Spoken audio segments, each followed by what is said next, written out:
হরিমতি। কিন্তু হরিমতি নামটার সামনের দুটো অক্ষর এখন বাদ চলে গেছে।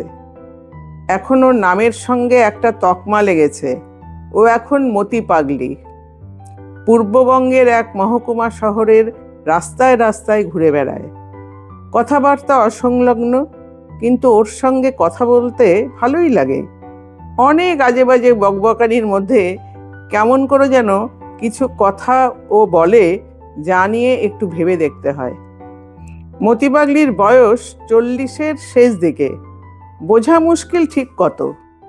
নোংরা কাপড় চোপড়, চিরুনি না ছোঁয়া কটা চুল, আর চামড়া তো রোদে ঘুরে ঘুরে শুকিয়েই গেছে।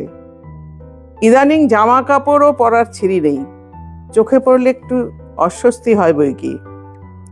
এরই মধ্যে একদিন ঘুরতে ঘুরতে বাগচিদের বাড়িতে মতি হাজির। পরনের কাপড় জামা খুলে পোটলা করে বগলে নিয়ে এসেছে।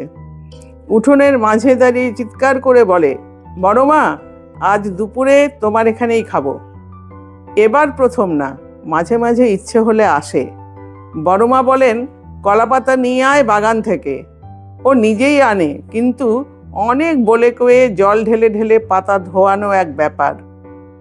আজ ওই চেহারা দেখে বড় মা বলে উঠলেন, এ কি করছস? একেবারে উলঙ্গ হইয়া ঢুকছস সেই বাড়ি ভরা লোকের মধ্যে। আগে কাপড় পর, তারপর খাইবার দিমু। মতি পাগলি বলে ওঠে, কি কন বর্মা? এখনই রাস্তায় আইতে আইতে দেবেন মজুমদারের মতো বড় উকিলের সাথে দেখা হইল, সে আমারে ন্যাংটা কয় নাই, আর তুমি কও ন্যাংটা? বড় মা চুপ হয়ে গেছেন। কলা পাতায় খাবার দিতে দিতে ভাবছেন, মতি পাগলি হঠাৎ করে একটা ভয়ঙ্কর সত্যের মুখোমুখি দাঁড় করিয়েছে। আজ আসল উলঙ্গকে।